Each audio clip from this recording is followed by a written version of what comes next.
दोस्तों, आज हमारे चारों तरफ ऑक्सीजन है, कार्बन है, सोना चांदी और लोहा है। लेकिन क्या आपने कभी सोचा है कि पूरे ब्रह्मांड में सबसे पहला परमाणु एटम कब और कैसे बना? बिग बैंग के तुरंत बाद तो सिर्फ आग और बेहिसाब गर्मी थी, तो ये ठोस चीजें कहाँ से आईं?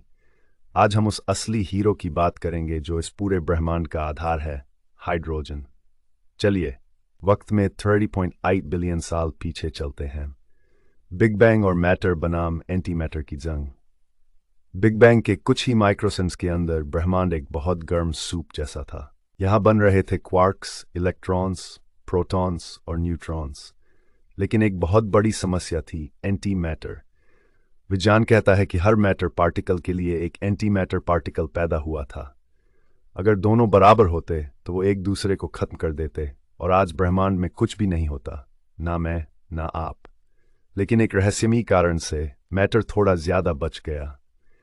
उसी बचे हुए मैटर से आज का पूरा संसार बना है, अंधकार का युगावस्था। बिग बैंग के शुरुआती कुछ लाख सालों तक ब्रह्मांड एक प्लाज्मा स्टेट में था। ये इतना गर्म था कि इलेक्ट्रॉन्स और प्रोटॉन्स एक दूसरे से जुड़ ही नहीं पा रहे थे। इलेक्ट्रॉन्स आजाद घूम रहे थे और वो रोशनी को ब्लॉक कर रहे थे। ब्रह्मांड एक अपारदर्शी यानी धुंधले कांच की तरह था, जहां रोशनी सफर नहीं कर सकती थी। रिकॉम्बिनेशन, पहले परमाणु का जन्म। लगभग 3,000 साल बाद ब्रह्मांड ठंडा होकर 3000 केल्विन के तापमान पर आया। तब एक चमत्कार हुआ जिसे वैज्ञानिक रिकॉम्बिनेशन कहते हैं।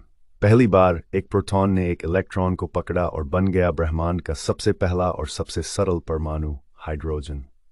इसके तुरंत बाद हीलियम भी बना। जैसे ही इलेक्ट्रॉन्स अपनी जगह पर सेट हुए, रोशनी को रास्ता मिल गया और ब्रह्मांड पहली बार चमक उठा।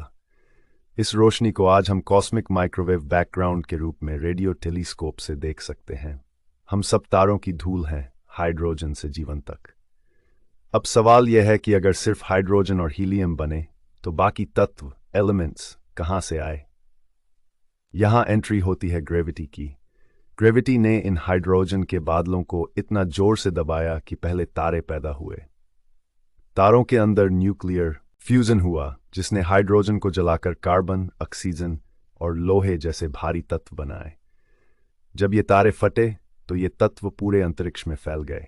इसका मतलब है कि आपके खून में जो लोहा है और हड्डियों में जो कैल्शियम है, वो कभी किसी तारे के अंदर बना था। हम सब स्टारडस्ट हैं। हाइड्रोजन आज भी क्यों जरूरी है? आज भी हाइड्रोजन पूरे ब्रह्मांड का 75% हिस्सा है। ये सिर्फ अंतरिक्ष में ही नहीं, हमारे मोबाइल फोन की बैटरी बनाने, साबुन, खाद और भविष्य के क्लीन फ्यूल में भी मौजूद है। ब्रह्मांड का सबसे पुराना और सबसे छोटा परमाणु ही आज सबसे बड़ा गेम चेंजर है। तो दोस्तों, अगली बार जब आप रात को तारों को देखें तो याद रखिएगा कि वो एक हाइड्रोजन की छोटी सी कहानी से शुरू हुए थे। वीडियो कैसा लगा कमेंट में बताएं और ऐसी ही गहरी विज्ञान की बातों के लिए हमारे चैनल को सब्सक्राइब करें।